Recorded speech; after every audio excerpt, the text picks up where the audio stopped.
this thing weighs a ton. That's where this bad boy is going to change the game forever. Oh my look god! At the size of that screen. Look at that. Isn't that one of the greatest feelings though, when it suddenly clicks in your head and you're like, oh my god, those tunes are two together. That's the one. Like you know, that's the mix I've been missing.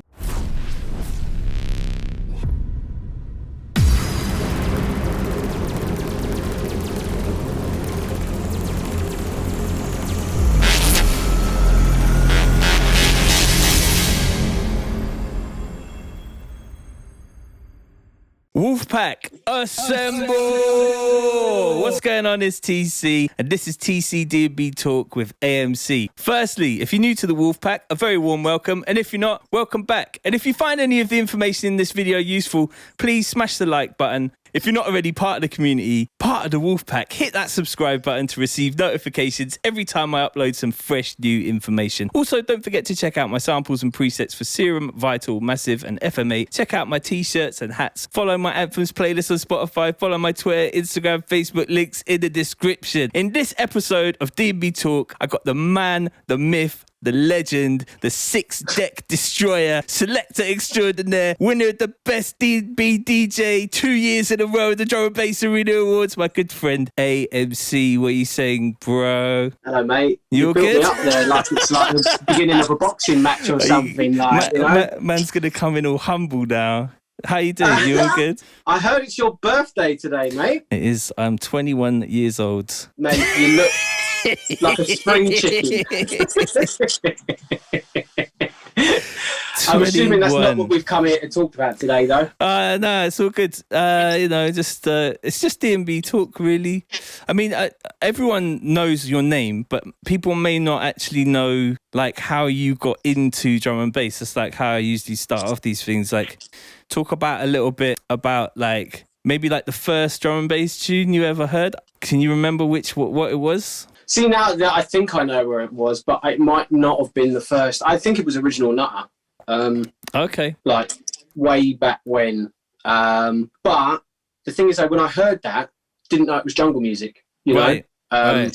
To be honest, back then I wasn't aware of actual like music genres in general. You know, I just thought, oh yeah, here's a tune, I like it, kind of vibe. It's mad, isn't it? Like you're full-on DJ now, but there was a time when you didn't even know anything about it, and it's so mad like how you develop through these things. And like I remember the first tune I heard was Brown Paper Bag, like on Radio 1, and I was like, "Wow, what is this? This is new. I've never even heard any of this." I remember hearing like an old Ronnie Size tune. I used to get piano lessons, and there's an old Ronnie Size tune, but it's that one that goes do do do, and it just like keeps building with loads and loads of drums, but I can never remember the name of it. Oh, boom, boom, boom, boom, boom, boom, boom.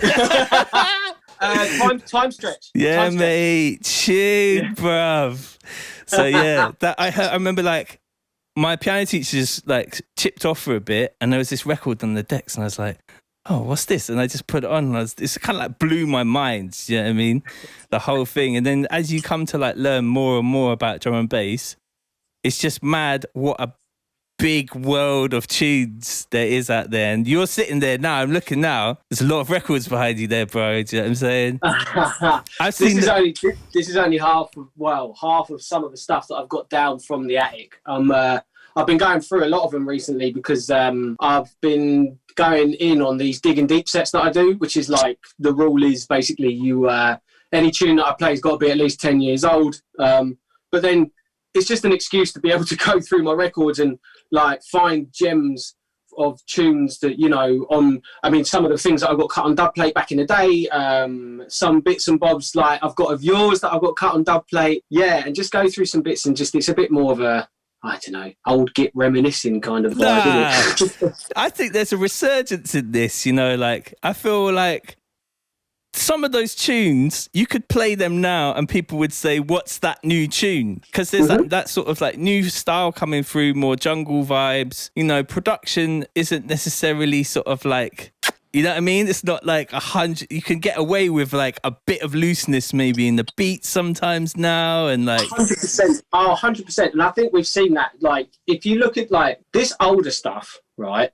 We're talking, well, let's just start at the beginning. We talk like between the times of about 90, any music like jungle drum and bass from between 92 and let's say 2000, you know, that sound there was really, it kind of disappeared from like the main focus of drum and bass when we had people like Pendulum coming through in the early 2000s, because their sound was so clean and so polished and so strong. All of this old stuff just couldn't stand up to it.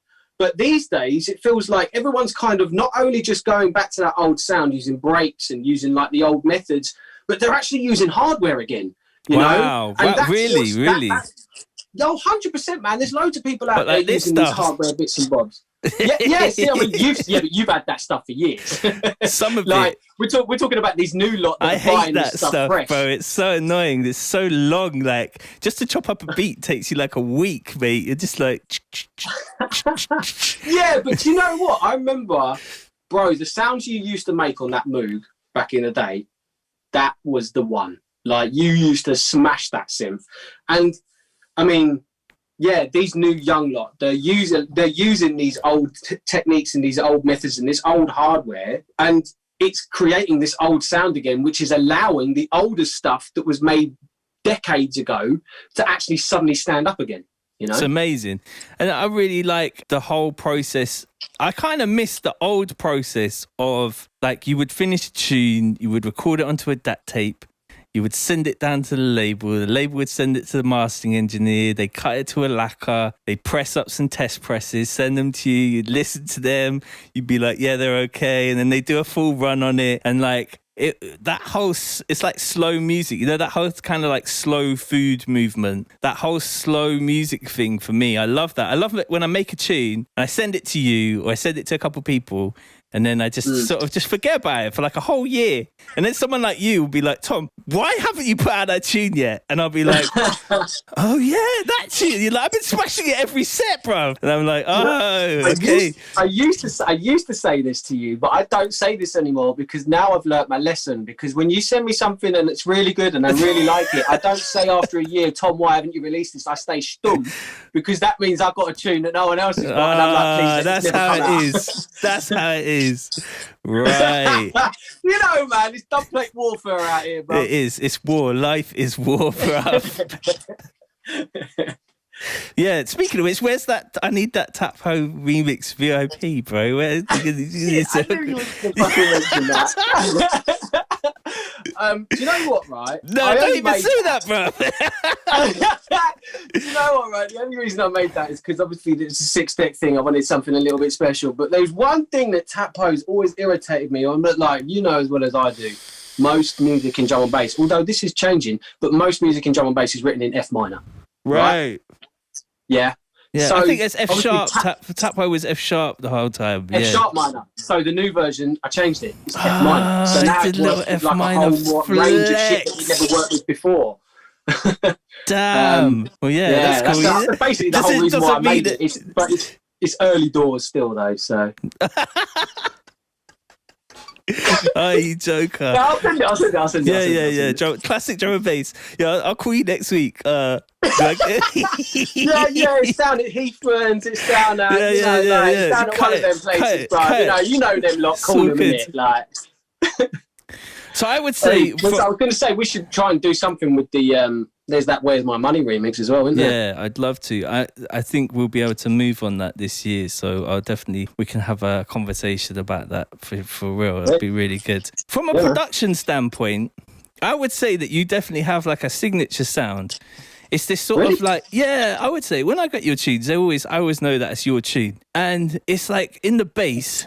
the basses are just, they're very loud and like raw, and like, I don't know if you probably, every producer's got their own secret sources that they're like, I'm not going to tell anyone what that thing is, but is there any sort of like thing that you do on your basses, or you just sort of like, do you use what kind of synthesis are you using, or like just different stuff, just anything? Listen, I've I've said this in a few interviews, and some of the people that are close to me and stuff, like in terms of like that are working on the projects with me, because I don't have a manager or anything like that. Some of the people that are close to me are saying to me, Alex, you've got to stop saying this shit in fucking interviews. But I'll repeat it again here. I'm a bit of a fraud when it comes to production, bruv.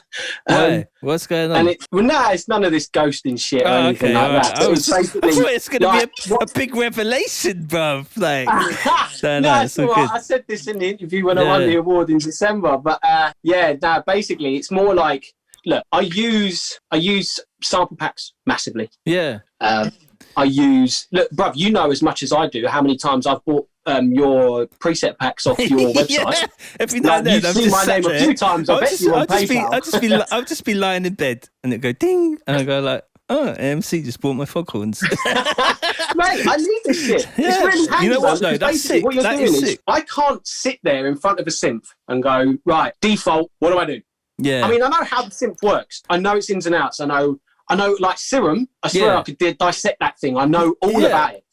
But I'll be damned if I know where to go when I'm starting. I don't know. I just don't get a vibe, and I don't get anything that makes me go, oh, like it makes me want to get into it. Yeah. So like presets like yours, they give me that little something that makes me go, oh, I like where that's kind of going, and I can hear in my head where I might want to take it. Can I just say that the presets are available at tcdnb.com and A.M.C uses them. But the thing is, like, I totally get what you mean. Every time I sit down to make a pack, I'm sat there with 30 init presets thinking, okay, where am I going to go with this? But I go through it and I get my head through it. And then when I'm making tunes, there's no way I'm going to sit there and make new sounds for all them tunes. I use all my own sample packs, preset packs as well. But I know what you do.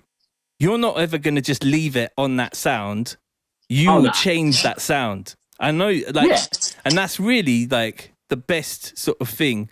What I'm trying to just provide is like good starting points for people to be making tunes. You know, if better tunes get made, that is the best thing. If you send me a tune, there's no way I could tell that my preset was in there, but it's sick. And I don't think that's a fraud at all. I remember there was a thing with there were certain producers back in the day, if a new synth came out, they just rinse out all of the presets on it and make all the make a few tunes with the new synth presets. And like that was back in the day of hardware. So like nowadays it's a similar thing. There's a new synth now called Vital, which is free, which is amazing. It's really cool. It does look good, and I've tried to get my head around it. I'm learning the synth itself, but I'm waiting for the presets that are going to spark the interest for me. I've got 4 packs on my website now, bro. You can get them now. Well, yeah, you know, like it's about time I get a discount, I reckon. Like.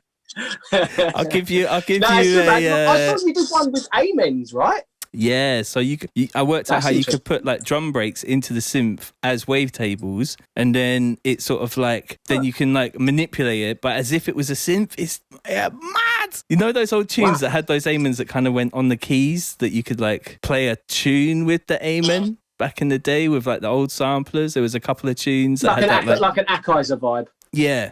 Exactly. Yeah. It's just the time stretching like pitchy thing that keeps the actual like tempo of it, but then you know sounds like chipmunky and then sounds like really crunchy sometimes. You know, like you could do that, but you could do it with like the formant, and you can do it with the code, and you can do it with like all different. It's so deep. I just like got lost for a few days making them presets. So that's cool. Yeah, but you're really good at that though, man. I mean, but like that's why I do so many remixes, because I'm lucky in the position I'm in at the moment. Is that basically if I reach out, say like to yourself, I reach out to you and like, bruv, I love what you did with that with when you did the first little remix of Where's My Money. But I've got an idea in my head, and me and Turn, I think we can nail something. And that's the blessing that I've got with like these relationships and friendships that I've got with people like yourself, that you can send me these stems.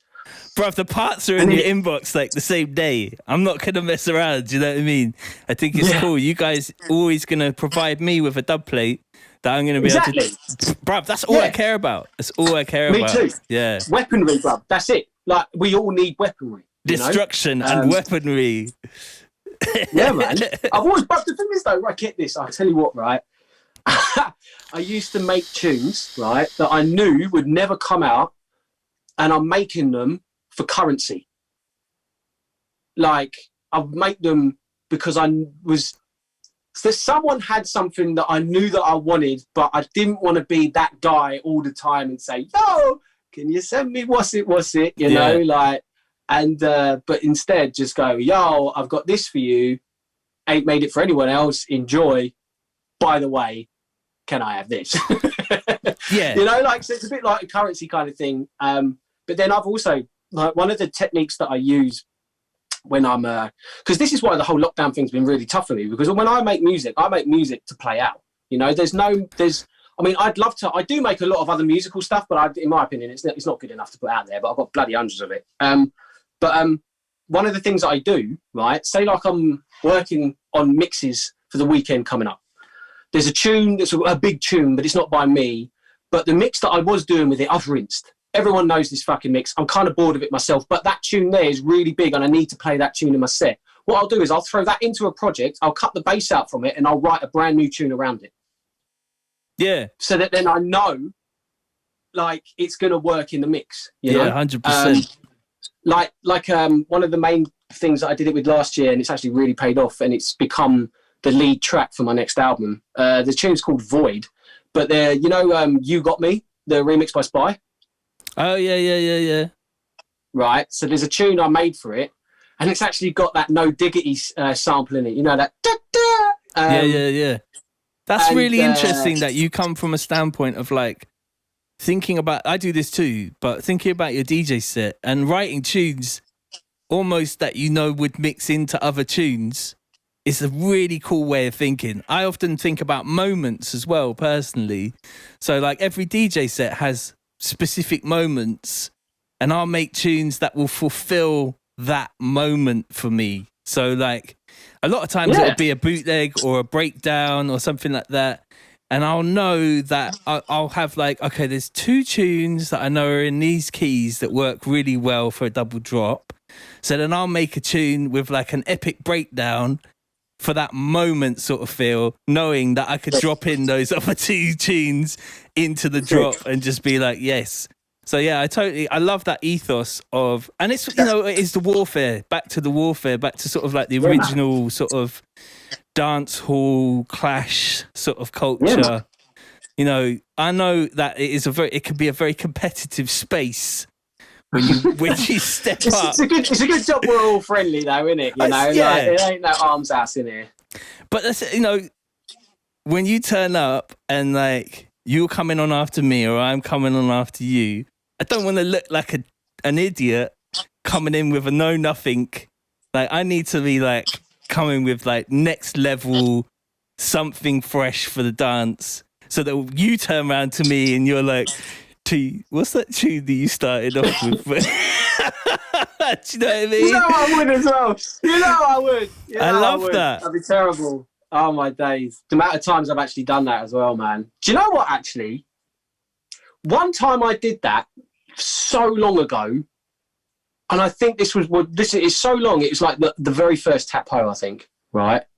We were playing in Belgium, and I turned around to you and I went, bruv, what was that tune you played, man? It's sick. Something tappity tap. And you went, this new thing. And I went, yeah, the thing you played afterwards is also sick as well, which is a tune of yours called Morphine, which I don't think ever came out, did it? Yeah, right?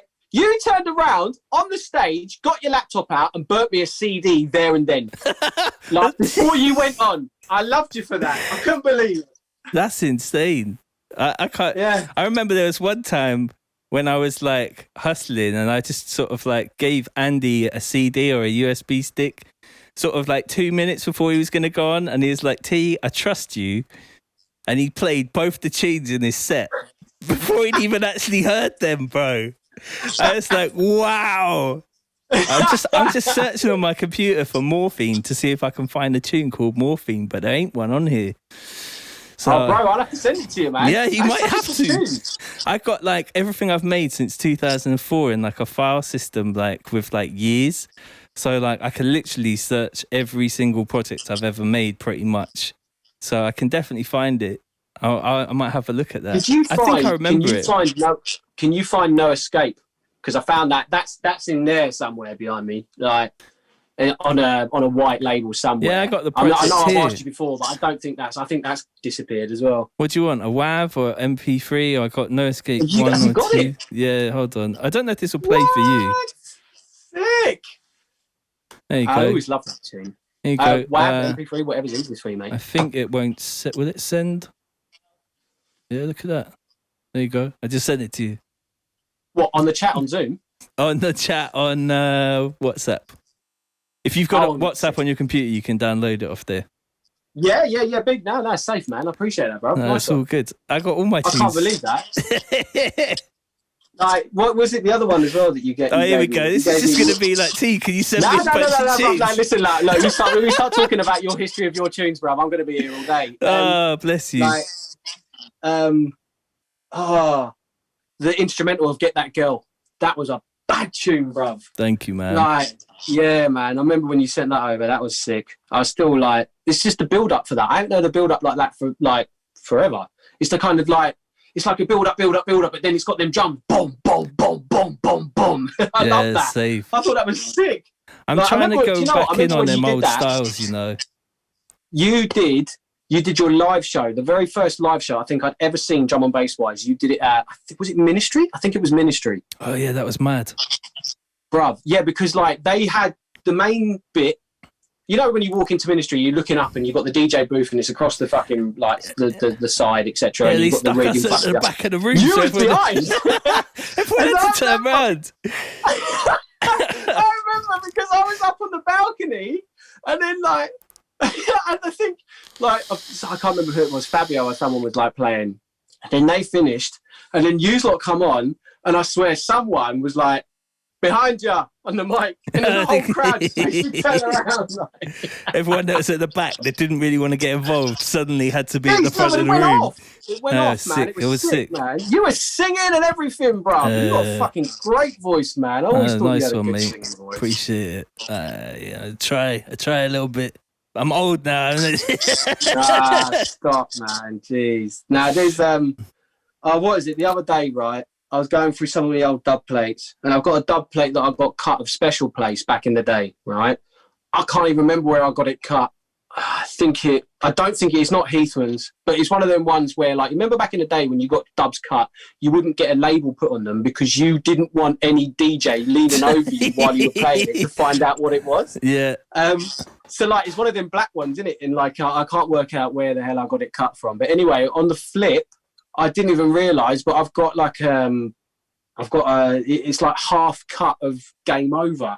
It gets halfway into the tune and he's obviously gone, oh shit, this is the wrong tune for the wrong person or the wrong plate, and then flips it over and then cut Special Place for was it enough for you to be able to drop it in? I think so, yeah. I think it's like at least 64, man. Like, I definitely think. Because I think that's only got like a 16-bar intro or something like that, I think it's a 32 or a 16. Yeah. It's not a long intro on Game Over. What happened to the VIPs of that, man? Oh, I got all them things, bro. I'm going to search you now. Yes! Oh, dear. I'm so happy I agreed to do this. Oh, there's a VIP. Let's send you that. I know there was a bunch of them, weren't there, man? That's the one that goes do do do do do do do do do do do do. That one. Yeah, sick. Yeah. So drum and bass. What happened with you and Valve, man? Like, why did you stop releasing on Valve? I was signed to Valve for like 3 years, and I just didn't feel like they put out enough things for me. And I guess your sound really fitted it, I thought. It was really cool. Being signed to Valve was really cool, but I was in Bristol, they were in London. I couldn't really get down there. I was a kid, I wasn't really driving at that time, and like I couldn't really be in the studio all the time working or like be around or anything like that. So like it's just one of them ones where I wasn't feeling like there was enough communication, and I was firing them tunes all the time and just not really getting sort of like feedback on the tunes. So I was like, this isn't really going to work out. And it was all good, like, you know. That's a shame, man. It is a shame, but I mean, Valve kind of sort of like, they stopped releasing records as well, pretty much quite soon after that point. There was that Spectrum album thing, and then after that, there was Carl's I can't remember what it was called. My Sound, I think, like an album. Oh, yeah. But what's weird to me is like a lot of my, or pretty much all my favorite Dillinger tunes are not on Spotify. And you can't, I got a playlist on Spotify and you can't find any of them. All the stuff that was on London Records, like Cybertron, isn't on Spotify. It's really weird. So like, I guess, and I know Dillinger's doing tunes now. And there was that stuff that came out on Bandcamp, innit? The Break remix, which was the hottest dub plate for like a year. I remember seeing Break playing that tune for a while, bruv. And I was like... Mate. Yeah, it was hard. You don't know how long it took me to get that off it. You have no idea how long that took me, man. Like, so many missed phone calls, bro. Like, all right, here's a question. Top 3 Dillinger tunes ever. What's your top 3? I really like Blaze It Down. Oh, okay. I'm really of that sort of like Cybertron era. I remember hearing that one. The early stuff was really good, but I wasn't really around for that. But when Cybertron came out, that was really like... It just sort of, it blew my mind how any record or CD could sound like that. Like, you put it on, and from start to finish, it would just be like an onslaught of just insane drums, and so loud, and just so clean. And just, I just had to say, like, everything on Cybertron really was like my jam for a long time. I remember just probably damaging my ears, you know, like playing that full volume in the studio, just like trying to break my speakers, but Stuart Hawkes mastered it, and so like it was just perfect, bruv. Just so perfect. Stu was really good. I'm assuming he's still working now, but I'm going to talk to him. I'm going to talk about him in the past tense. But yeah, Stu was really good at dealing with people who basically gave him no headroom. Yeah, you know, like if you slammed it, Stu could fix it. A lot of those tunes, if you look at the actual masters, they're a lot quieter than you would think. Like he's had to bring it into congruity across the entire project. He's had to turn them down an enormous amount, and that's probably trying to get the sort of luffs, whatever the levels were for those days, just sort of within reason. But nowadays, I think there wouldn't be that kind of sort of those kinds of rules. I know that Stu started to move from doing a hardware-based mastering service to more of a digital service because from his ears, the hardware desks for electronic music weren't really bringing the same kind of sort of levels, and he couldn't get that sort of insane amount of volume out of the hardware. And I know that he was using the Pro L for a minute on that transient thing for a minute, but Bo's exactly the same. Like I've learned so much off of him though over the years, knowing him. It's the day he cut me my first dub plate, you know, like because all the back in the day, no one else would cut me plates. He was the only one.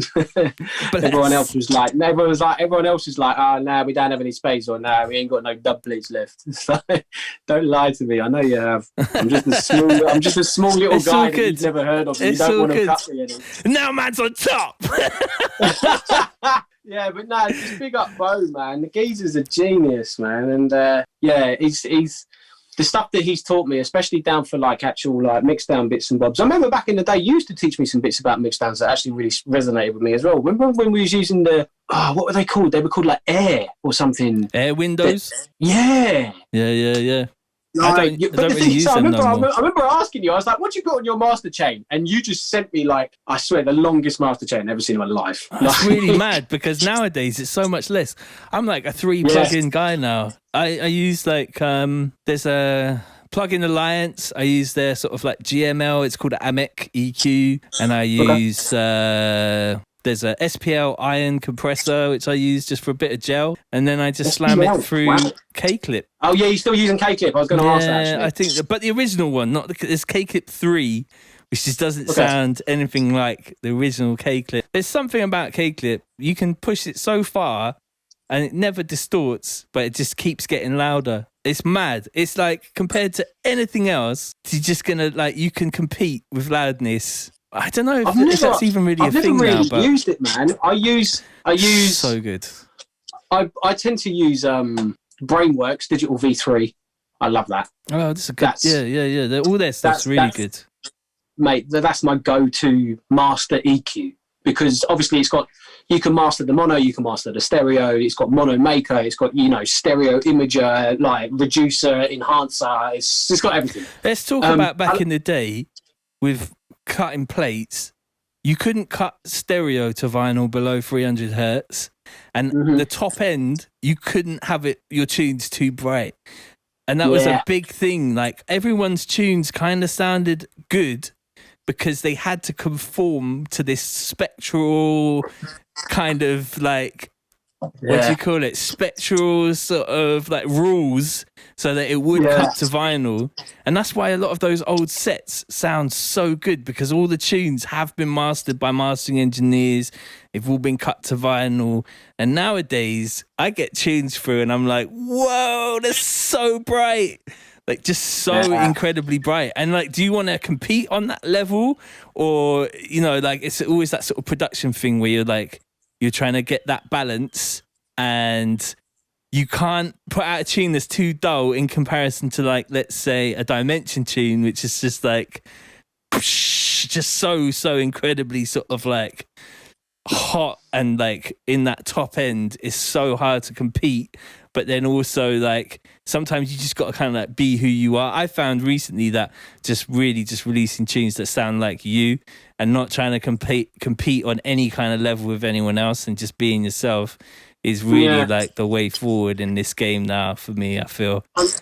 100%. I mean, I'm guilty though of like destroying a top end on a tune. But I don't think it's never been down to the fact that basically I'm trying to recreate something that someone else has done. It's because my ears are going, bruv. No, for real. You man. You wear earplugs though, right? I mean, you've had like, what, a year's break from gigs?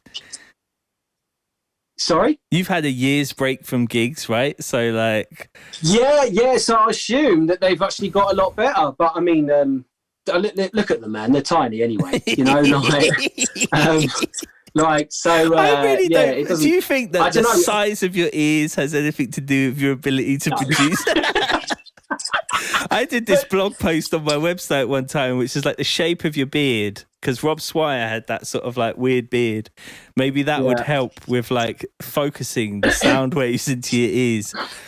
But I don't think that ear canals really have anything to do with like your ability. I don't know. But look, listen, when I was a kid, I used to have all these earaches and bits and bobs. I don't know. But look, at the end of the day, I know my top end of my hearing is starting to go. So that's why I do end up. Plus, also, I'm still using the old 824 Mark 1s that I've had since day dot. Mackies. You know? Yes, man. Yeah. Like, I'm still using them, bruv. And obviously, like, I've never changed the drive units. I've never changed the tweeters. And not only is my ears probably going, the tweeters are probably like See, disintegrating a bit. I like this because whenever I talk to anybody, they're like, oh, I just got these new headphones. Or I just got these new speakers. And I got the head ones or the focals. And they're going to change my life. And I'm like, I still got my old Adams that I've had for like 10 years. And they're just old beaten up speakers, but I know them so well because I listen to everything through those speakers. Like, that's for me. I remember when you talk about Dillinger, when I first went down to the Valve Studios, Carl had a setup with just like one PA speaker. That was his monitoring setup. And he was like, yeah, you just got to touch it and you can feel the bass and the kick relationship. And I'm like, okay, all right, I understand a little bit deeper now. That actually it's not about really having this, because I've never had acoustic treatment in my studios. I've always either worked in my bedroom or like if I go into acoustically treated rooms, it really spins me out because I'm really used to working in like a live sort of room. You can see my room. I just got like speakers like that, just like in a normal room. Like, do you know what I'm saying? So. Yeah, but look, listen, man. The thing is, though, like it's once again, though, it's like it's what you're comfortable with, and plus, also, once you start to get to know it, that's when you know what you're doing in that space. You know, you train your ears to not only the speakers that you're using, but the place that you're using them in. Mate, that's true. Because when I move house, I'm spun out for like months. If I can't, I remember when I first moved into this yard, I was like, I'm not sure if I can make music in here, man. Like, it really, really spanned me out because I'm so used to the rooms that I'm in and like the reflections that are coming from different places. And now I'm totally used to this weird conservatory with like a pitched roof, which is totally different to what I ever worked in before. But it's actually really good work. It's a lot of glass, so it's quite live, but it's actually all right. It's cool. Yeah. It's the right room. I was going to say, I bet you get some proper standing waves in there, don't you? It gets so hot in here, bro. That's not what I meant, but yeah. In the summer, bro, it is like an oven in this place. Most of the summer, I'm just out there, just lying in the sun because there's just no studio work going to get done. But yeah, it's definitely an interesting thing working in different environments, especially when you do collabs and you go and work with other people in their studios. That's really mad. I'm not really a collab guy though. It's hard to pin me down to get me to do a collab.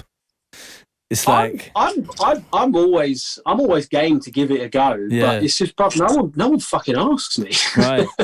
We should do a collab then because no one asks you. There you go. Well, I'm pretty sure we've spoken about this before. I'm officially asking you now, and it will go on the thing, and people will bug us until it happens. So that's how good collabs get done in it. You know what I'm saying? Yeah, so, bro. I just saw that. 100%, man. I mean, I don't think I've ever had so much success remixing so many tunes from just one person, you know?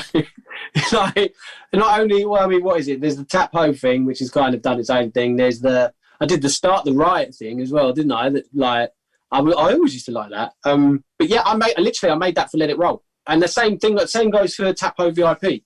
I made that for Let It Roll as well. But you know what, right, bruv? I'll come clean with you, right?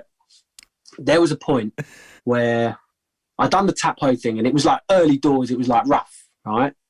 But I knew in the back of my head that I knew if I got this out there somehow, obviously it being an anthem, it's always going to be a good look for you, you know, and it's going to help your career.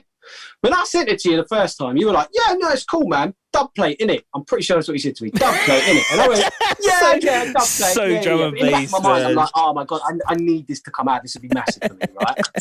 So then what I did was I used the power of Mr. C, right? And he was doing his what was it? The XOYO first residency that he did there, right? Oh yeah. So I was like, fuck it, sent it to him, and he played it. And next thing you know, like there's all of these, like I saw Twitter's blowing up with like these videos.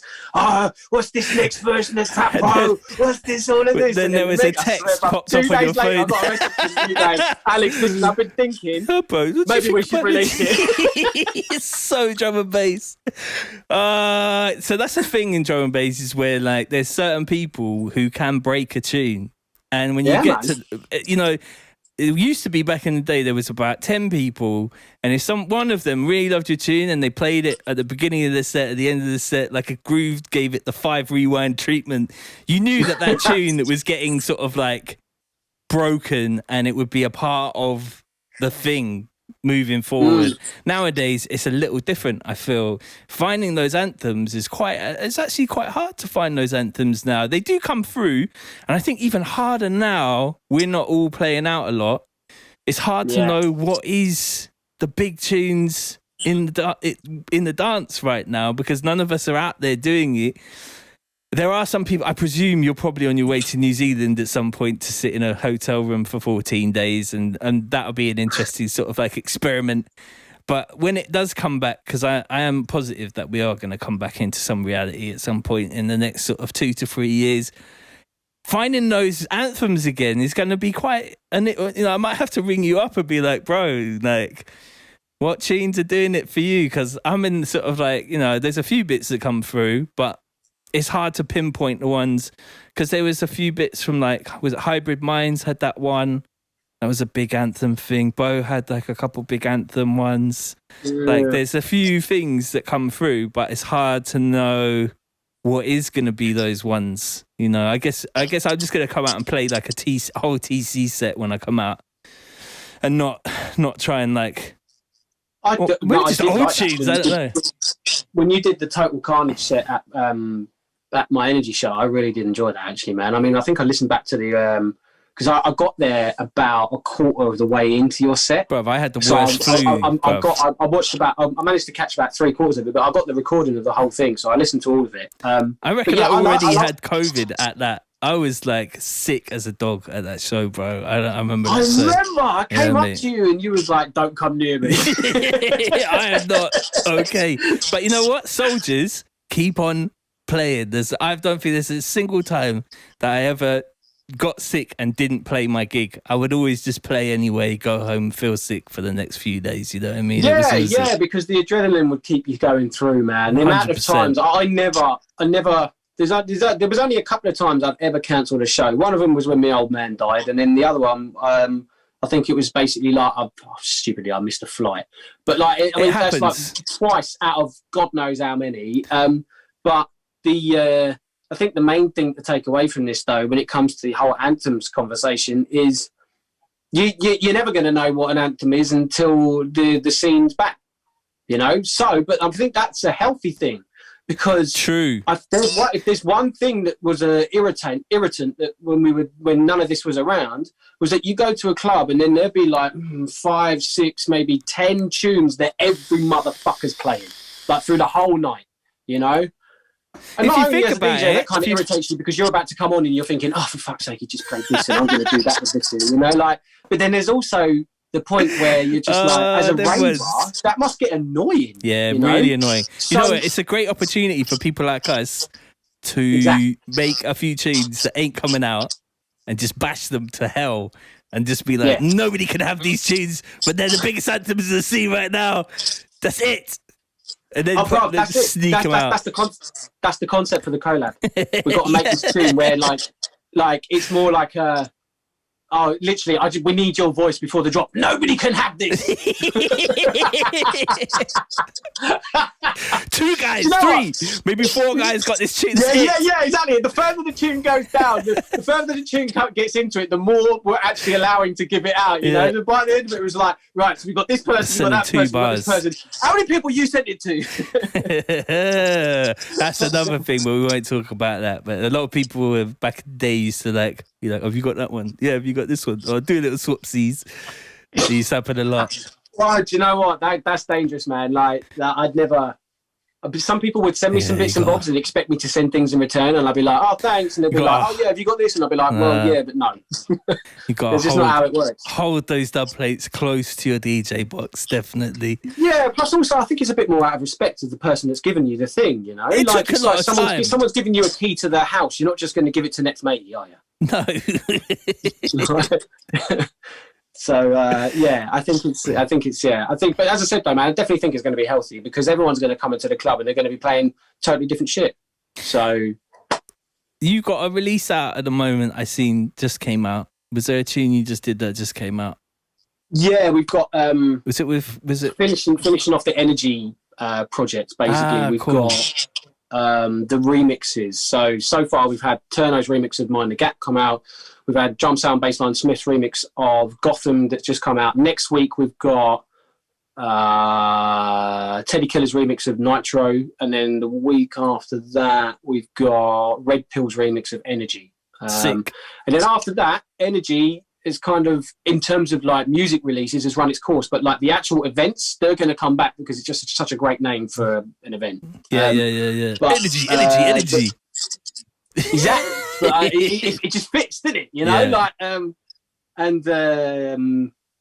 but then after that, I've got my next album, which is why I'm apologising. I was like 15 minutes late to our conversation today because I was in a meeting for. I was half thinking this morning when I woke up that it's just going to be classic drum and bass. And you'd be like, you know what, bruv, I just don't think I'm going to make it on the thing today. I'm like, but I'm really glad that you made it. Like that. I appreciate it. Down like that. But, you know, I wouldn't even care because I know how this works. Like, I'm one of these people that if I'm on the phone to you and you say to me, I got to go, and you just hang up, I would never get offended. I'm never like the guy... Like, I've never understood how people get offended by, if my friend calls me up, we don't even say goodbye. We just literally just like, later. And you just like that. And like, some people get such a funny thing about like, you know, and if I arrange a meeting with somebody and they can't make it, I don't get the hump and be like, get grumpy because drum and bass is just so disorganized and so long that I just got into this like mindset that I just don't care anymore about any of it. It's literally like, I know business is business and all of that stuff, but I just know I agree with you, but I feel like there's a limit. You know, there's like, there's a limit in terms of like, yeah, bruv, tomorrow. Nah, definitely tomorrow. Probably next week. I'll call you next month. I got friends who just do that to me all the time, and I'm just so desensitized to it that I'm literally just like, okay, if it's gonna happen, it's gonna happen. If it's not, then it's all good. I'm not even gonna get grumpy about it. There's just no point. But so you're wrapping up that project. That's cool. Yeah, and then we got the next album coming out after that. That's exciting. I'm excited to hear some of the tunes when you're. I'll send them to you. I mean, the album's done and it's been done since last year, but COVID really put a fucking spanner in the works, man. But yeah, I think there's a couple of bits basically that we were trying to license the thing that I'd sampled in. Are you self-releasing that on your own label, or is that coming out? Yeah, I always self-release, man. It's always on Titan. Titan's kind of taken a back seat in the last few years, man, because Titan, like, I was pushing it as a label to begin with for the first 6 years of its creation. And we had artists and we had some 360 deals. We had an agency at one point where obviously we were publishing bits and bobs. And then about 2-3 years ago, I just decided, like, nothing was like grabbing my attention. I mean, the music was good, but it wasn't, I don't know. I kind of felt like I'd run my course with it. Plus also I'd lost a few staff members that were really important. And I couldn't rehire the people that I was interviewing. They just weren't the right cut, So anyway, I just decided, right, look, I'm just going to focus on myself. So the last people that were on the label, I was like, right, look, Titan's kind of taken a back seat for now. You're more than welcome to release on Titan yourself, but you're going to have to do all the promo yourself. You're going to have to do all this stuff. And I know that if you don't want to do that, I totally understand. And if you want to go somewhere or somewhere else, or just tell me who you want to work with and I'll put you in contact with them, basically, because I don't want to leave these people and just go, oh, thanks, it was fun, bye, because that's just dark, isn't it? So anyway, yeah, the rest of the people that were on the label, I helped them find like their homes, and like some of them are really starting to like do well now. But I started focusing on myself, and geez, it kind of really paid off. Yeah, it's cool. It is cool. I'm in the same boat. I don't like releasing other people's music because I have to account to them, and that's long. It's just long. Sometimes, I heard stories where people they spend a day going through the accounting for an artist and they end up paying them like 25 quid. And it's like a whole day's worth of work just to work out how much I'm just not in that. I'm not going to do that.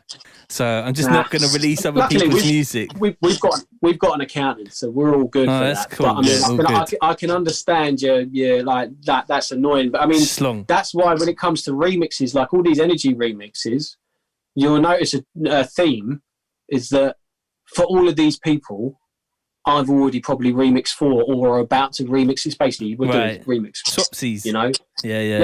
It's so much easier when it comes to finances. It's the best way. If you can just do swapping and swap remixes and then it's just all chilled. Mm-hmm. I did a remix for Cliques. Have you heard of Cliques? Cliques? They're a new group. They're not showing their faces. But they hit me up on like Instagram.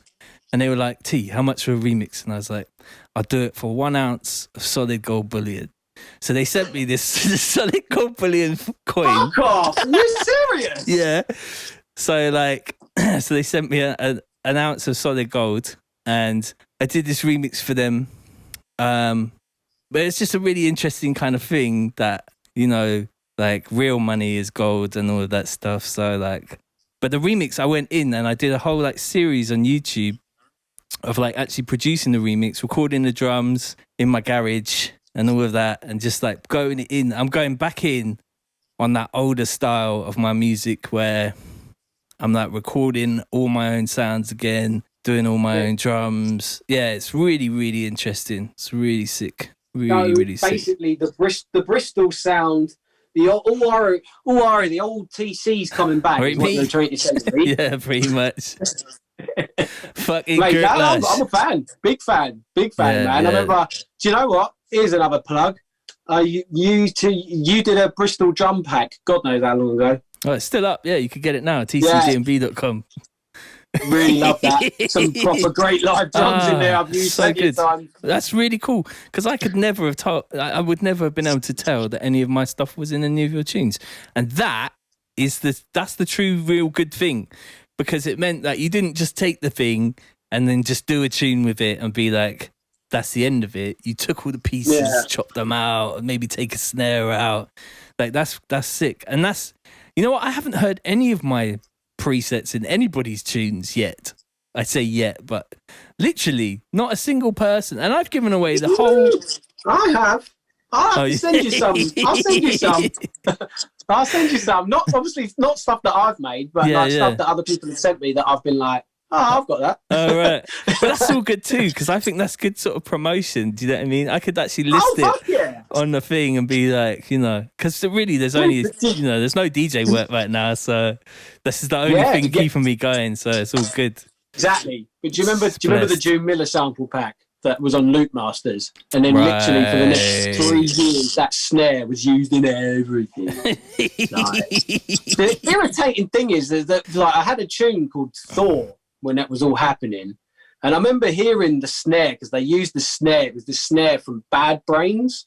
Right. And it's a proper live thing, but like a 250 bang, you know? Yeah. I remember like isolating the snare in the tune itself, looping it and trying to redo it.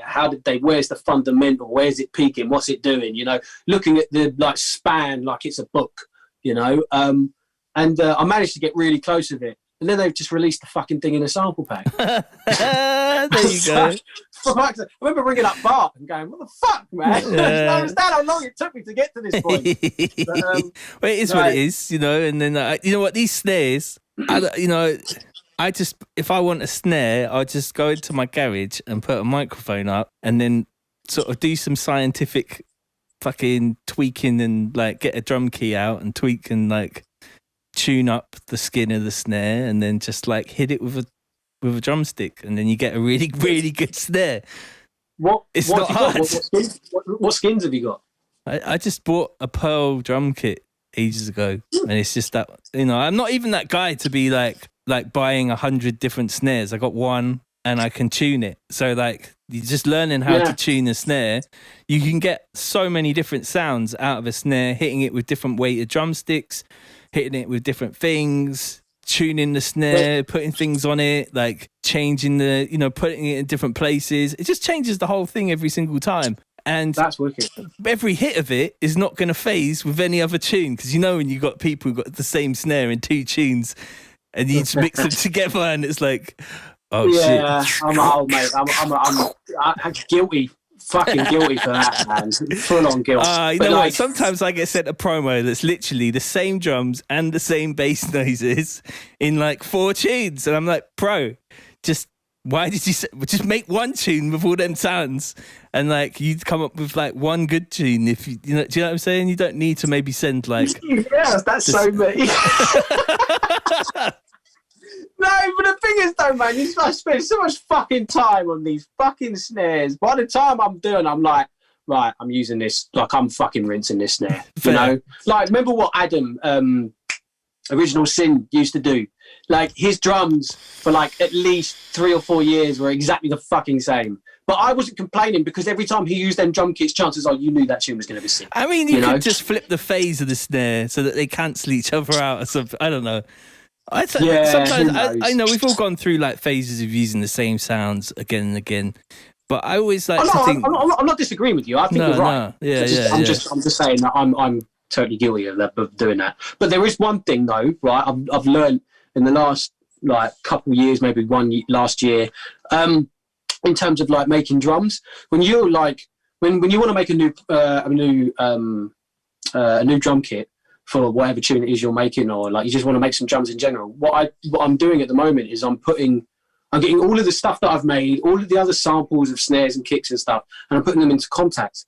And then I'm having like banks of like kicks, and I'm having banks of snares. And then basically what you can do is you can draw it in on a piano roll and put your snares and your kicks where you want, and get the kick the way you want it to sound. And then literally what you start doing is you start like, okay, so on this snare, I like its fundamental. I like the way it's punching.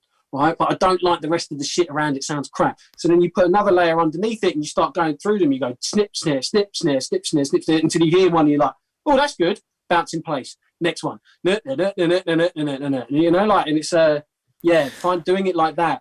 I've suddenly created these drum kits I don't think I would have ever be able to create. It's fantastic. I really like making contact instruments. I'm so into this right now. I've got contact instruments like full skins and like controls and everything that I've been making. They're just for me. Like, I'm never going to sell it. Well, I might sell a couple of them. I got like percussion ones with shakers that you hit one note and it's just perfect shakers, panned left and right. Just like everything you could ever need.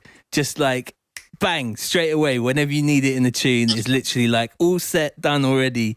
I got these like pads that are like 50 different samples all layered up. So you don't have to sort of mess around with like finding all of these sick sounds.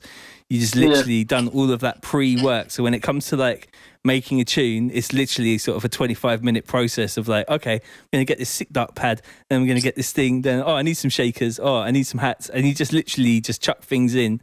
It's all done already. And I'm just like, I got the idea from Junkie XL. Have you heard of Junkie XL? Yeah. He's like a movie Remind producer. me because I've recognised the name. He does like movie soundtracks, and he's the sort of like had sort of an electronic music career back in the day, but he moved on to doing just sort of movie soundtracks. And he did like Mad Max, and he did Rise of an Empire, like big movies. But he's got a whole YouTube channel where he talks about all his equipment, and he's got loads of custom instruments that he's made in Contact, and they got their own skins. And I take time with the artwork as well. Like I've got this one which is called Magic Roundabout, which I went in, I've been learning like 3D design, and I got like these sort of like smiley faces in 3D and all of this shit, just to sort of like really give it that kind of like, I like to feel really at home in my studio and on my computer. And when I load up an instrument on Contact and it's got my own artwork, I'm like, it gives me inspiration to sort of keep going with the tune. Do you know what I mean? It's sort of really... I've never thought that before, ever. Like, it's not easy. It's really... You're such a shrewd businessman. Like, no one's gonna be able to have this, you know. Maybe I'm right. Well, I started talking about it, and then I saw like 3 or 4 other producers. I'm making contact instruments now. I'm like, okay, well, maybe I just won't bother doing that. Yeah, nah, let them do their thing first. You know, like, let everyone rinse that shit first. That's what I'm saying, bro. Yeah, no, that's really interesting way of looking at it, though, man. Like, inspiration is everything, man. You know, I don't think what I used to do is actually like inspiration-wise, say like Gotham, my tune that Jumpsound and Cy and everyone else, Jumpsound Bassline Smith, let me get their name right, remixed the other day. The original of that, when I was writing the intro for inspiration, I've got 2 screens in my studio. For inspiration, Gotham, the intro, on one screen I had a Batman trailer. Right. I can't remember which one it was, and it was on loop. And but I had it muted. And on the other screen, I was writing the intro. That's really cool. So you got the visual imagery to sort of write to. I think that a lot of producers could learn from that. You know, I do this quite a similar thing. Quite often I've got a hard drive that's plugged into the computer with movies on it, and I'll just sort of put a movie up in the top left-hand corner of one of my screens, and just, you know, I want 6 screens. I got 3. You got 3? Yeah. Wow. So I'm running 3 screens. I got these buttons here, custom-made console that I made. I just covered this in like leather yesterday, like upholstered. Oh mate. You are a proper trader, aren't you? I'm going in, bro. I'm going in on this. I want to work, like, I like working, and I want to work in a place that is sort of nice to work in, and I don't want to do things more than once. I'm one of these people. It's so long when I end up doing things like 10 times. So I just make macro buttons for everything now. Like, even on my Ableton, I can load up a synth with a button. I can load up plugins with buttons. I no longer have to go through lists of stupid plugins to find. Like, if I need an EQ, it's 2 buttons away. I literally go on the channel, bash, and I got an EQ straight away. And I'm not like sat here going like, oh, which EQ should I use? I just got a list of EQs that I use all the time, and just hit buttons, bro. Do you know what I mean? It's so much faster. That's great. That's genius. I wish I could do that. You could. You just got to get Stream Decks. Yeah, it's whether it integrates with Logic or not. I didn't ask you yet. Which DAW is your DAW of choice? Which digital audio workstation do you use? Unfortunately, it's Logic. I don't know. I just recently, the remix I did was Logic for the cliques. Yeah, because it sounds really good. Ableton, I think, sounds like shit, if I'm honest. Yeah, totally agree. That's one of the only reasons why I'm still stuck with Logic. Because, I mean, like, Logic makes me want to smash my head into a wall sometimes. So but, annoying, like... It's like the Logic is the most annoying DAW in the whole world, but it sounds so good, bruv. Yeah, I like it. You can brick wall it to fucking Logic, and for some reason it just comes out sounding crisp. Like, I know you're one of them guys that's literally just every channel in the red. I can feel it. That's kind of yep. Yeah, and then literally all I do is when I start to panic, I get camel fat, and I just like put default camel fat, run it at 0, and that's it. You know. That's cool. That's I'm sort of like that, but in like the negative sense. So everything on mine is real low, and then I slam it at the end with like a K clip. But you do get exactly the same result if you do it the other way around. And I don't know why I feel like I have to do it the sort of like safe way, but I just feel like I would feel wrong if I did it the other way. But back in the day, my tunes, like all them tunes that you really like, were on like a PC Logic 5 and literally in the red to 6. There was just there's no like... I love it. That's so... The thing is though, right, the way you're doing it now is probably the better way to do it because you've got more chance of manipulation when you need it. Yeah. You know? Like the way that I'm doing things at the moment, when I'm making stuff, I'm making it hot. And then when I'm using it in other projects, it's already hot. So I'm making it hot.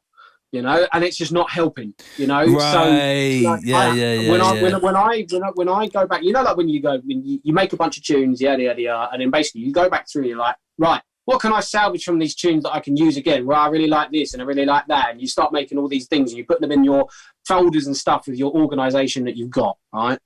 When I do that, I have to attenuate or I have to anticipate where I might use it again later because at the moment it's fucking crushed. You know, I understand. So, I guess the thing I love about doing the contact instrument side of things is you can do all of that sort of preparation and also presets too.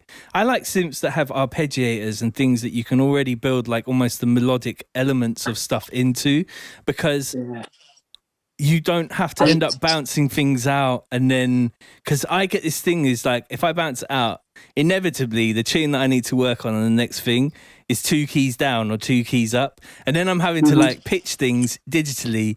And I'm just not that guy to be, I'm a bit more chilled about it now, but I was never a time stretch guy. I was never a pitch up, pitch down kind of guy. Cause I always felt like I'd be degrading the sound, and my sound has always been that sort of seriously like clean, kind of like no digital degradation unless it's intended with like glitchy sounds. So like, you do that now though, right?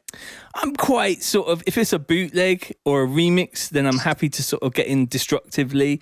But if it's a TC tune, I'd be more inclined to find the original patch and re-record instead of doing, I agree. But all I'm saying is basically, bruv, I bought Ableton literally just so I can use it for its time stretching algorithm. Yeah, it's so good for like bootlegs. Like, it's the only reason I use Ableton, and I'm starting to really get to know it now because every time I need to stretch something properly, I go into Ableton, fix it, and then I'm starting to do little bits more in Ableton now before I'm going, right, okay, back to Logic, you know, like... Right.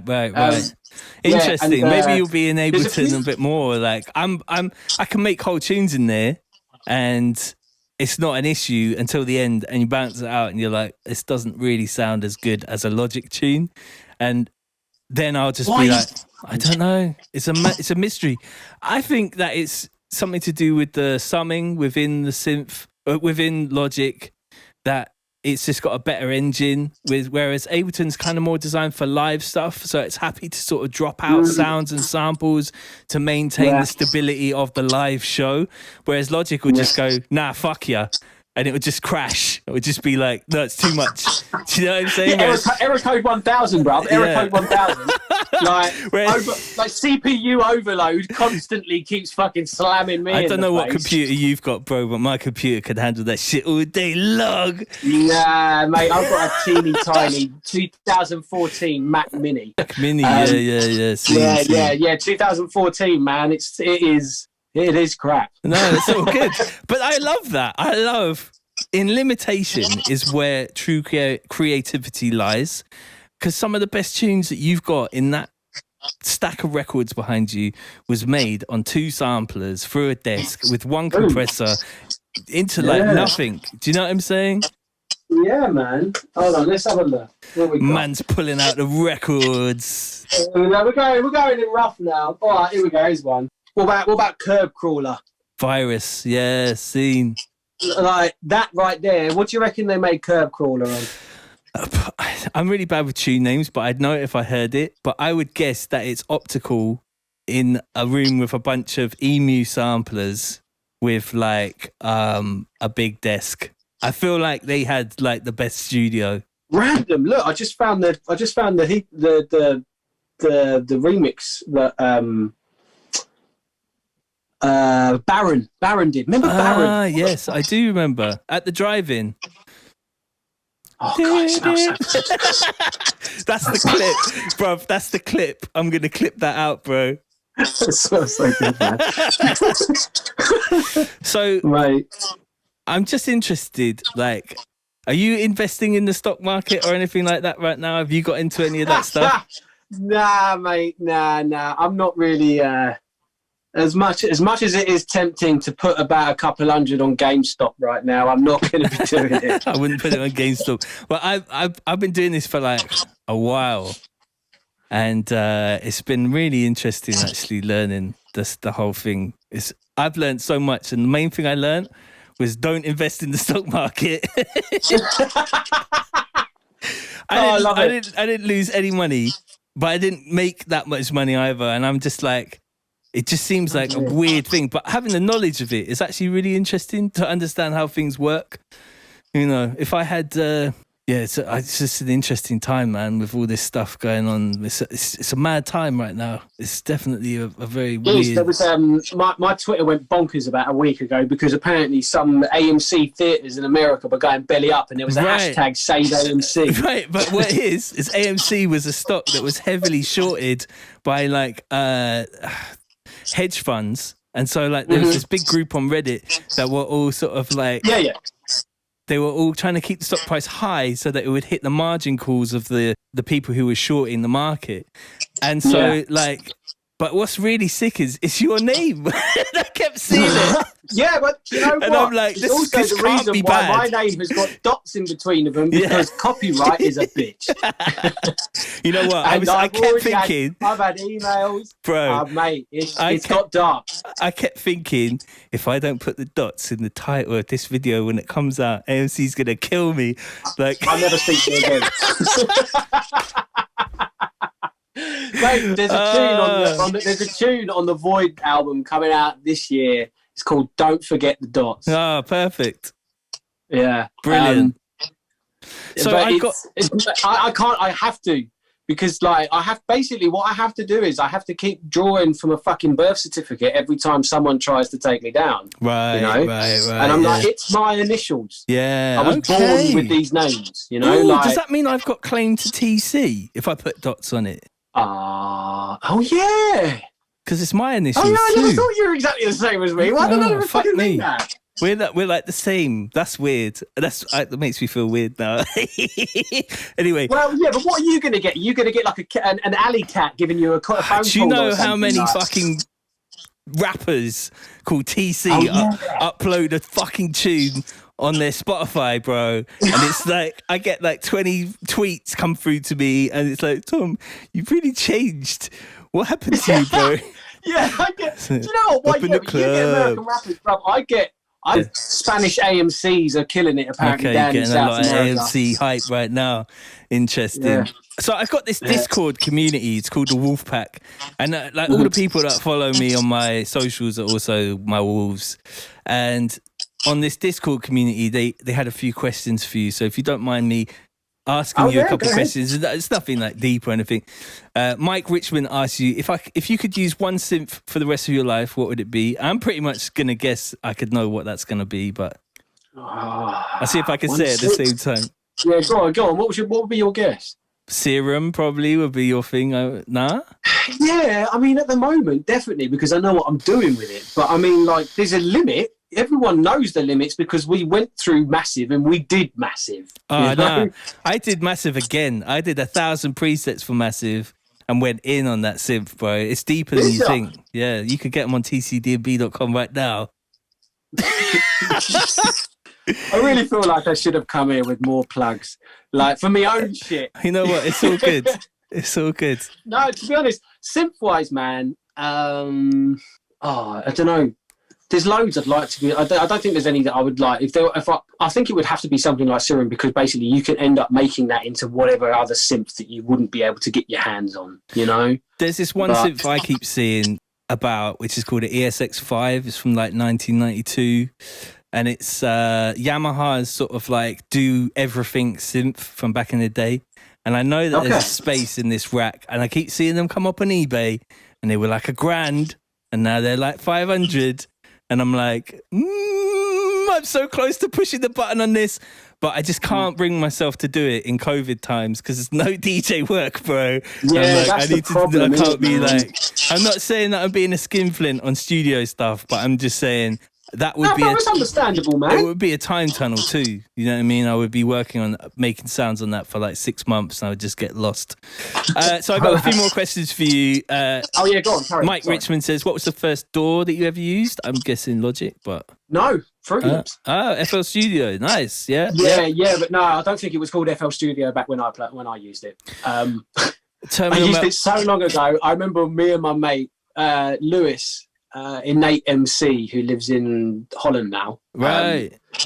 We grew up together. And it's amazing actually thinking that we do these shows together, like when I go over there now. But I remember one time we were like, we need the drums to filter. So what we did was, it was such a basic version of Fruity Loops, and it's so fucking long ago. We made a different channel for each drum section of the drum loop, and then EQ'd it differently so that as it went through, it sounded like it was being filtered. But that's the thing, like back in the day, a filter would be like really exciting to you. This is one thing I explain to old producers. They're like, "Oh, I'm so bored of everything." I'm like, bruv, just try and remember what it was like when you literally got a filter on a drum loop or on a synth and you wound it up. And you'd be like, "Oh my God!" Do you know what I mean? You'd literally like jump out of your skin because you were so excited about the sound. Also, those hardware filters are different to computer filters. They have something about them, just like you were talking about that I can't put in the video. Resonance is different, man. It's different. I'm going to get the hardware out and just put a couple Reese's in there and see if I can't make some tunes, bro. I'm excited. Do it. So, Do it, man. Terminal Meltdown says, "What's your favorite go-to VST?" VST. Yeah, VST. That can mean multiple things though. Can't it? Yeah. But just like something that you use a lot, Camel Fat or something like that. Maybe you use. You said you use that. Oh, actually, no. Secret Weapon. Secret Weapon time. Yeah. Not many people use this, man. Or they might, but they just don't use it in the way that I use it. Yeah. It's called. It's Devastor. Devastator, Devastor, D16. Oh yeah. It's my secret little like saturation unit, man. Multi-band, love it. Love it. It beats trash. Trash is crap compared to D16, man. So I think the next question is it's only two more, so it's not crazy. But the next one is going to be a long answer, I feel. But this one is from Physics. And he said, "I'd be interested to know his approach to planning a set." Oh, okay. So, like, I guess doing a sort of recorded set is probably a bit different because I know if I'm recording a set, I know that I'm going to put a lot of prep into it because it's a recorded set and that's going to stand for the test of time and be recorded and be out there. Whereas a club show is a much different kind of environment. And as you said earlier on in the chat, the guy playing before you might have played your intro as his last tune, cunt. It happens all the fucking time. So then you have to be flexible in those situations. But I'm guessing that you do a lot of prep, as in finding the tunes is a massive part of what you do, because you're obviously digging through vinyls and like trying to find those little gems and making stuff. So I don't know if you've got any thoughts on that kind of, on your approach to planning a set, any gems of sort of information that might help someone who's new or coming through. Yeah, of course, man. I mean, I love this. This is my kind of question. Like, you talk to me about DJing, I'm going to bite your hand off, you know, like I'm much rather, I'm 100% more a DJ than I am a producer. But yeah, I think there's two sides to it, really, because I've got two sides to the things that I do. Like, there's the kind of current stuff that I do, which is like, you know, more upfront stuff. Say like we weren't in a pandemic and like we had our gigs on the weekend coming up. Please. Yeah. Basically, I know where I'm starting.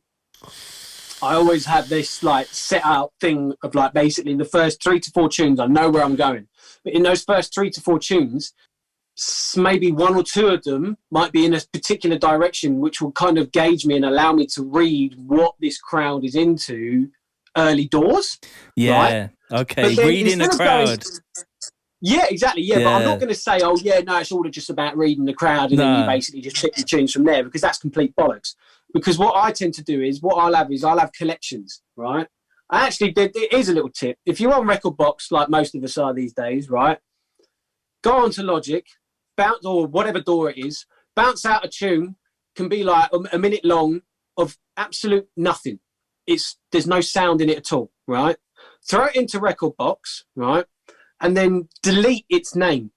Use that as a paragraph marker, because then what you can do is you can have like, what I do is I have collections of mixes.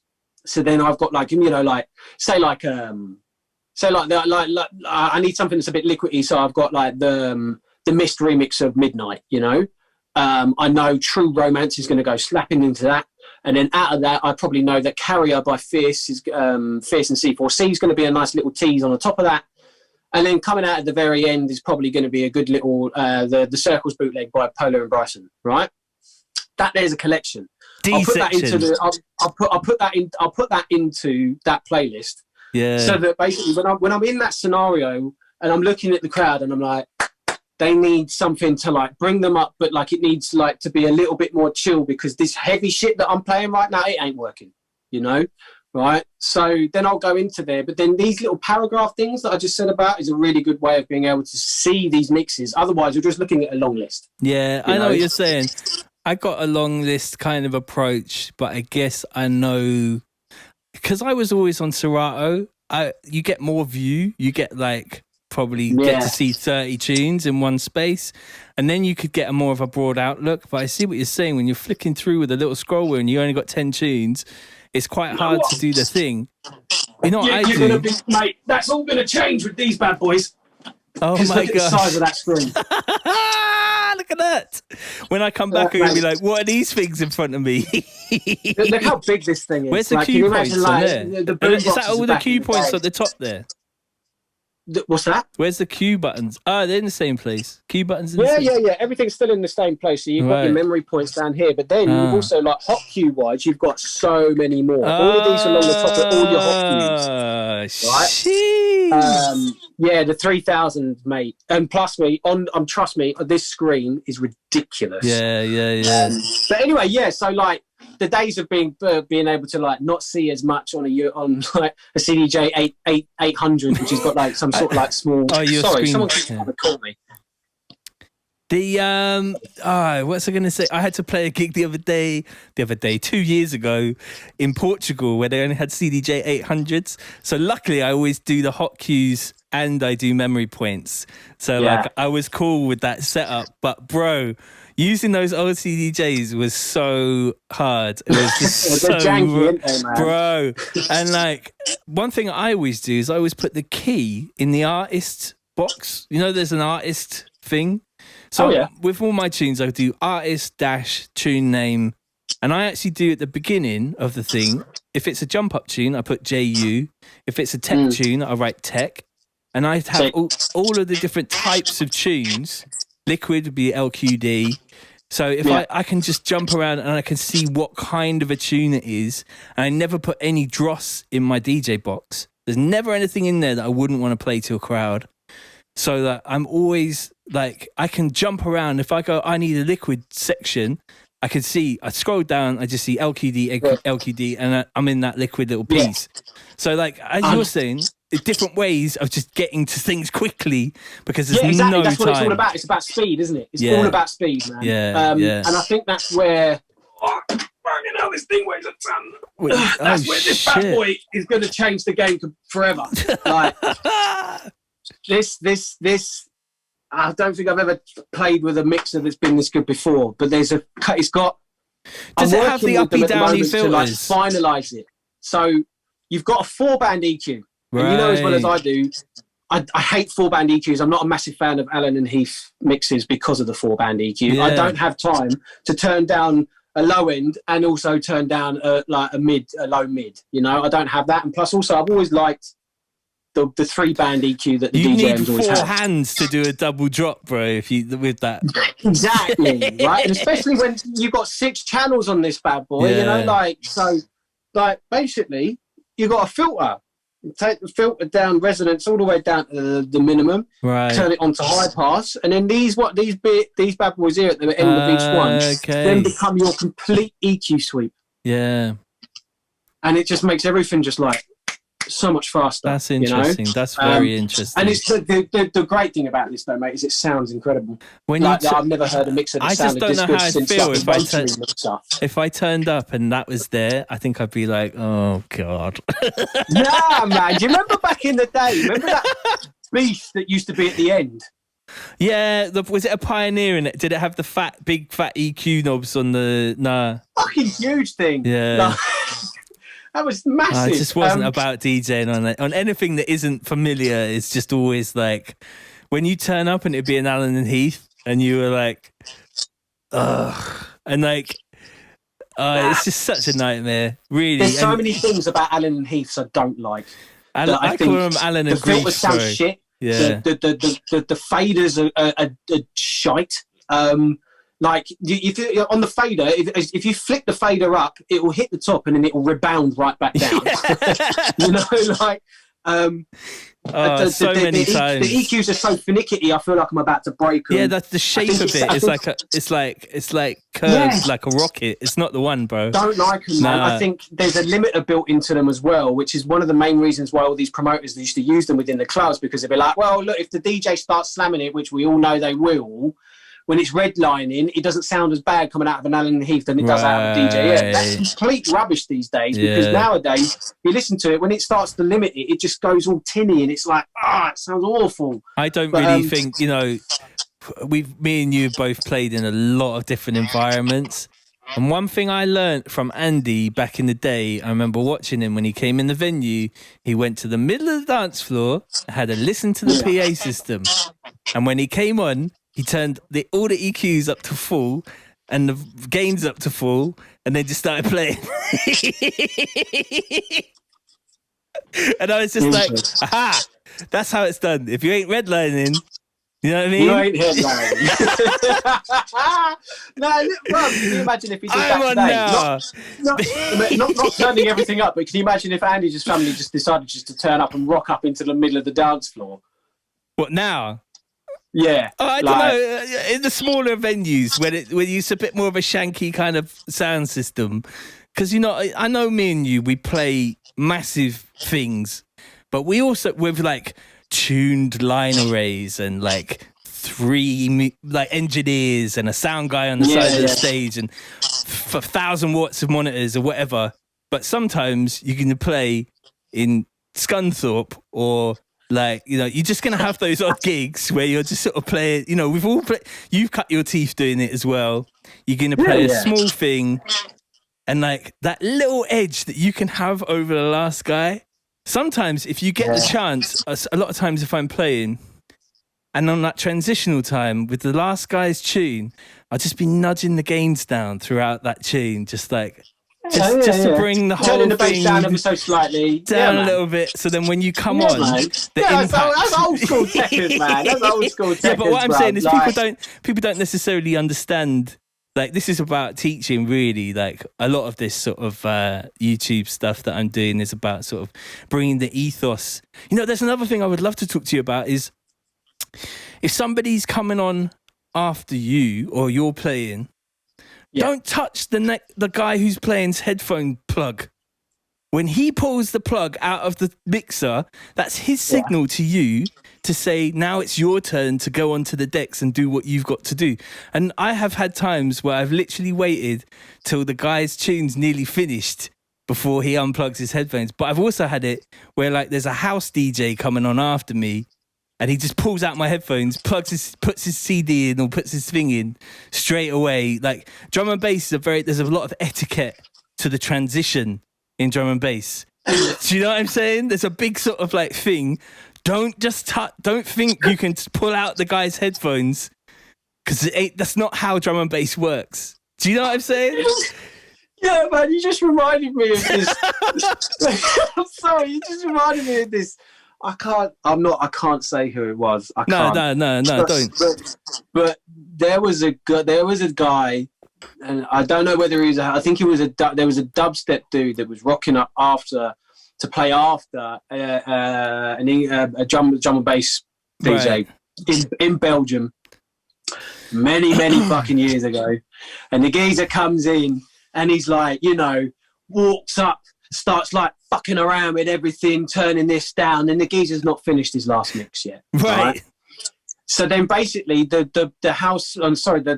dubstep dude puts his CD in, starts fucking around, and then the drum bass guy loses his rag, ejects the dude's CD and just lobs it into the crowd. Yes! Fuck off, mate. Later on. Fucking hell. Some kids catching it like this, like, oh my God, I got this, like showing all his mates. Oh, that's jokes. That's actual jokes. I've had it where people just pull out my head. I'm like, bruv, I'm not done yet. Mate, that's just rude, man. Trust me, I'll give you like half a tune. You got half a tune at the end of the thing. And I'm not even this guy to be like, I'm going to do a triple drop at the end and leave you with 10 seconds to get your transition in. I'll like leave you with a liquid tune or something. I'm a nice DJ. I'm not like the kind of guy that's I'm a chilled guy. I know that this is war, but I already spent my hour warring you before. Yeah. So it's all good. I'm chilled. You know what? The thing is that the crowd would appreciate that more as much as like the DJ that's coming on after you. It's not all about like, it is, yeah, you're right. I think one of the worst things you can do as a there's etiquette, isn't there? There's just being kind to other people. And I think one of the things that I used to see, like, you used to get it for the house, like the big old house DJs or like the trance DJs. You'd be playing at like, I don't know, a Door festival or something, and you're coming on after XYZ, who's like known around the world, who never plays drum and bass, but has found out that you're coming on after him. They play and like then literally Mr. just Happy before you come on, smashes Time Warp, smashes Voodoo People remix. Like, basically goes through as many drum and bass anthems as he possibly can in 5 minutes, and then just gives you and then it just goes boom, and then it stops. Everyone goes whoa, and then he just fucks off, and you're like, oh, it's my turn now. Yeah? I've had it before. Exactly the same situation, but I never really mind because I got VIPs of all them tunes, and I got I'm definitely coming with drum and bass. That was the great thing about coming on after someone who's been playing a completely different genre. It don't matter what it is that's been going on, unless you're coming on a fucking, I don't know, country music festival where drum and bass is never going to bloody work. You know, like, you come into an electronic music festival, you're going to smash it, bro. Someone before you is playing something that's house music, trance music, dubstep. You come on, you play drum and bass, it's going to explode. Absolutely destruction. Yeah, 100%. Like, best feeling ever. You're the drum and bass DJ. That's yours. You know, they shouldn't be taking that away from you in the last 5 minutes of their shitty little set. You know? No. Come on. I know what it is. It's so annoying. But they're just gonna do that is sort of like, what's it called? It's like there's a word for it. They're just alpha. They're trying to alpha you or neg you. Yeah, do you know what I mean? Yeah. And it's fine. It's cool, but it ain't gonna work because they're not from that world. So the rhythms. I might just come on after that and I play like something from Jam Thieves for like 5 minutes and then go hell for leather. So I'm just like, you know what I'm saying? Yeah, I've done that. I've done that before. Yeah. Like while I'm setting up, I'll have like a high contrast thing, just making everyone happy. Everyone's just vibing on the tune, or just play a Bob Marley. Do you know what I mean? Literally, just like One Love. Just play One Love, and just sort of like. Just be like, okay, cool, one love, bro. It's all good, but I'm gonna fuck you up now because this set's about to be. Do you know what I'm saying? I'm like that guy. Yeah. But then, like, God, I miss it, bro. I miss it so much. You've got to gauge it, man. Like, yeah. And I think that's going back to the question that the geezer asked.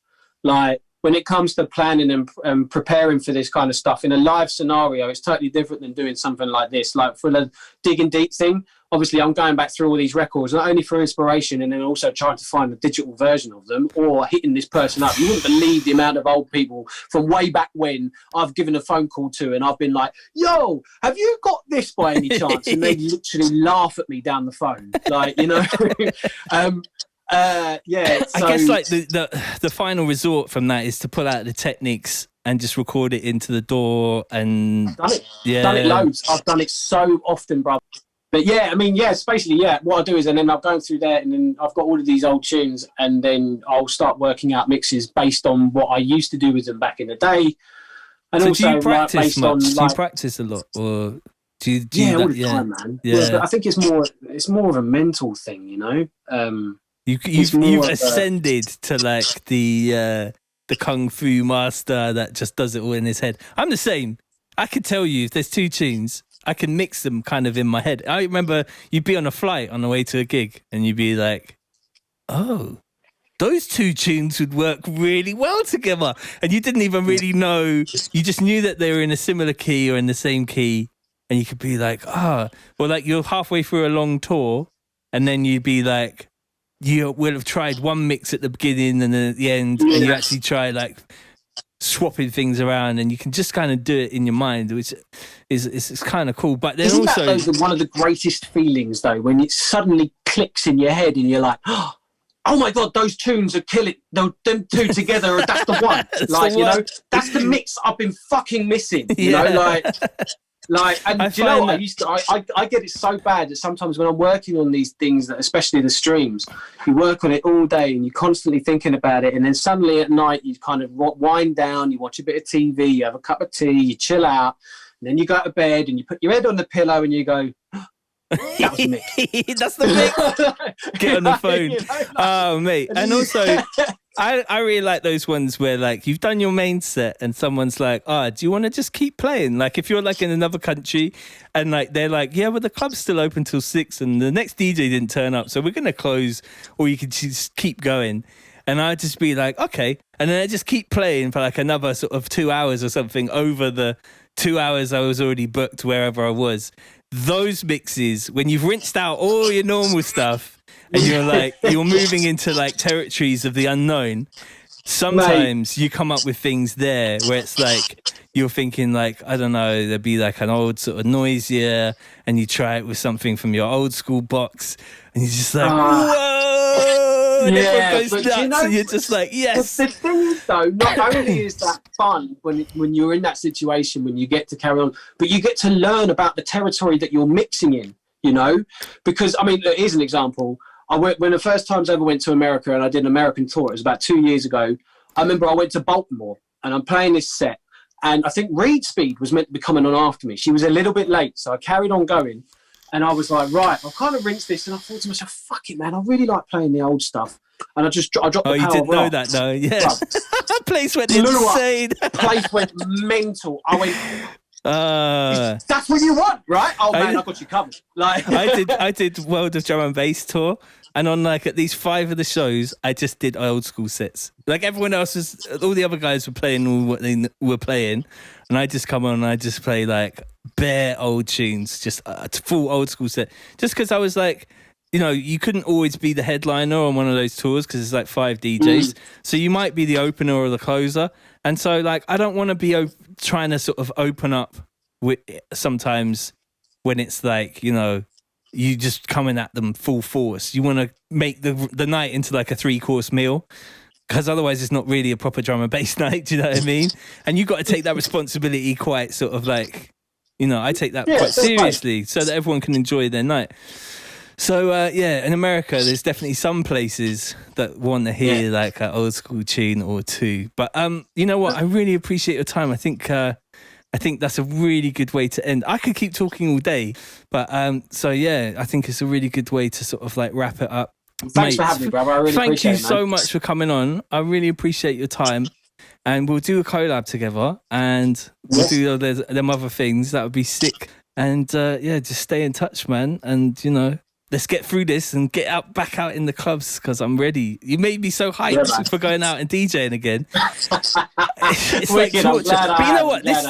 These talks are actually, if we were like in a lounge, in like an airport lounge somewhere, we would have had this exact same conversation. And I miss this so much. And that's why I'm doing this, because like many a time we've been on road together and we just sort of chilling.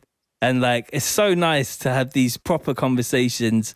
So much information gets exchanged. You tell me so many things and I just appreciate it, man. So, you know, vice versa, brother. Vice versa. I'm looking forward to getting back on road, but you know, I appreciate your time very, very much. Thank you so much.